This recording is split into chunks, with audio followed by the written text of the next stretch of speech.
ओम श्री विष्णुवे नमः।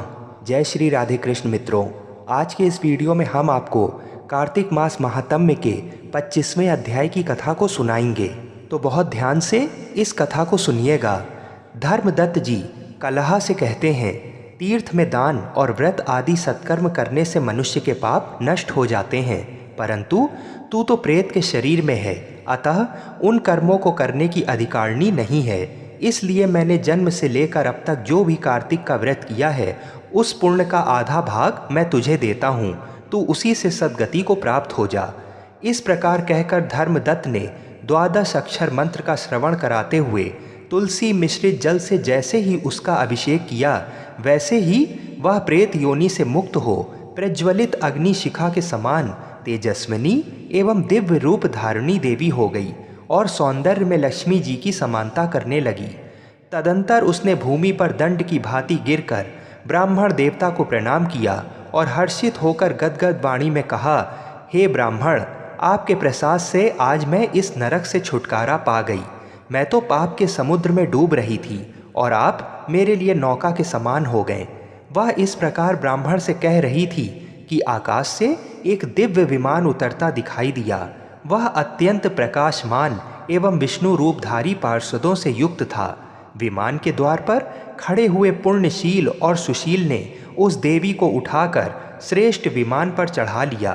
तब धर्मदत्त ने बड़े आश्चर्य के साथ उस विमान को देखा और विष्णु रूपधारी पार्षदों को देखकर साष्टांग प्रणाम किया।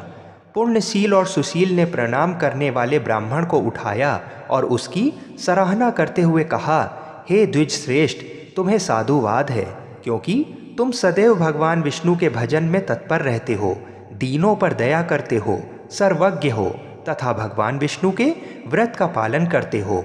तुमने बचपन से लेकर अब तक जो कार्तिक व्रत का अनुष्ठान किया है, उसके आधे भाग का दान देने से तुम्हें दुगना पुण्य प्राप्त हुआ है और सैकड़ों जन्मों के पाप नष्ट हो गए हैं। अब ये बैकुंठ धाम में ले जाई जा रही है। तुम भी इस जन्म के अंत में अपनी दोनों स्त्रियों के साथ भगवान विष्णु के बैकुंठ धाम में जाओगे और मुक्ति प्राप्त करोगे। धर्मदत्त, जिन्होंने तुम्हारे समान भक्ति पूर्वक भगवान विष्णु की आराधना की है, वे धन और कृतकृत्य हैं। इस संसार में उन्हीं का जन्म सफल है। भली भांति आराधना करने पर भगवान विष्णु देहधारी प्राणियों को क्या नहीं देते हैं। उन्होंने ही उत्तानपाद के पुत्र को पूर्व काल में ध्रुव पद पर स्थापित किया था। उनके नामों का स्मरण करने मात्र से समस्त जीव सद्गति को प्राप्त होते हैं। पूर्व काल में ग्रहग्रस्त गजराज उन्हीं के नामों का स्मरण करने से मुक्त हुआ था। तुमने जन्म से लेकर जो भगवान विष्णु को संतुष्ट करने वाले कार्तिक व्रत का अनुष्ठान किया है, उससे बढ़कर ना यज्ञ है, ना दान और ना ही तीर्थ है। विप्रवर, तुम धन्य हो, क्योंकि तुमने जगत गुरु भगवान विष्णु को प्रसन्न करने वाला कार्तिक व्रत किया है, जिसके आधे भाग के फल को पाकर ये स्त्री हमारे साथ भगवान लोक में जा रही है।